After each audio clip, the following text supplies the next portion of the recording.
What's up, YouTube?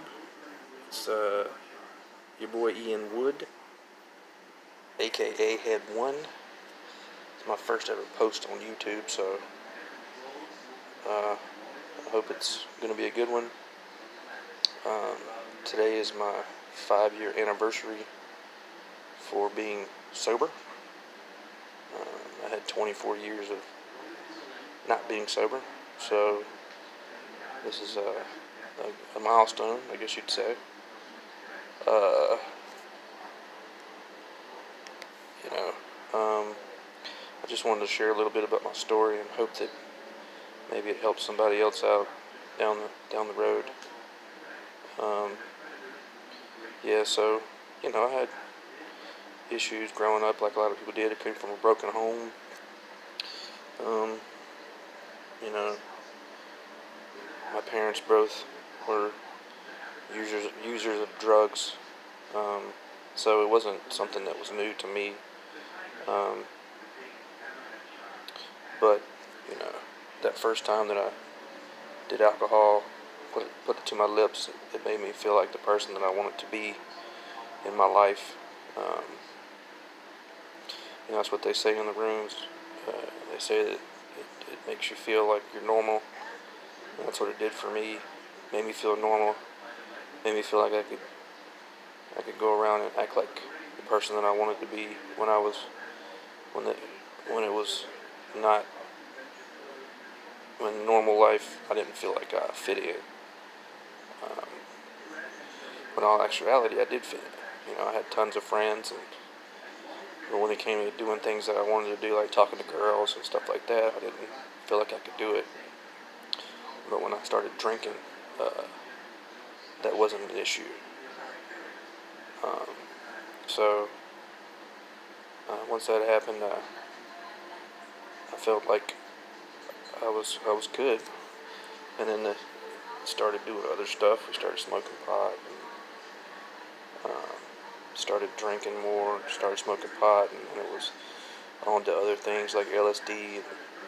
And, it progressively got worse and worse, and doing other drugs and other things, and drinking along the way as well. And then it got to be an adult, and it was just partying and moving to places like the beach and things like that, and it was just partying the whole time and all along the way, and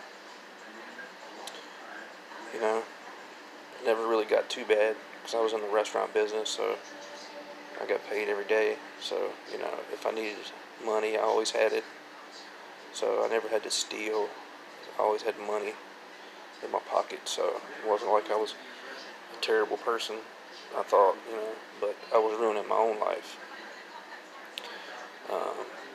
So back and forth to different cities I was moving. Obviously, every city I would end up leaving because I would end up getting too far into the drug scene and not realizing it. I was just always like, well, it's just time to go, but really it was me ruining my life at the time, where I was at. So eventually it got to the point where I wanted to kill myself. I got so down and so into the drugs that I would just lock myself in my room, and that's where I would be from the time I got off work until the time I had to get up the next day.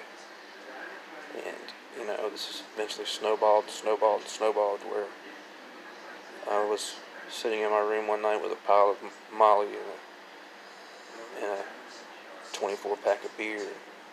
I just said, God, if this is it, then either take me or get me some help. And I had seen a friend of mine who had just been to treatment, and he looked so much better and so much different. And so I was like, maybe I should do that. So I went to my mom's house, and we got me into the treatment place. And so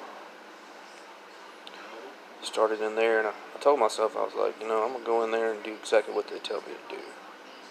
And so I did that. I went in there and got up every day when they told me to, and did everything that they asked me to do, and worked very hard on trying to be a new person, and learned everything I could learn about AA, and how I could become a better person, and just doing whatever they told me to do. Having to talk about things that I never thought I'd have to talk about in my life in front of people that I didn't even know. Um, and then I found out about long-term treatment. And, I was like, well, that sounds like a good idea. And I went to a place in the North Carolina mountains. It's a very wonderful place. I won't mention it on here yet, but if you want to ask me in the comments about it, I will definitely tell you about it. But it's a very wonderful place, and I was up there for 6 months, and I got to learn how to be bored, because it's a part of the time you're there, you're bored, so you have to learn how to be bored, and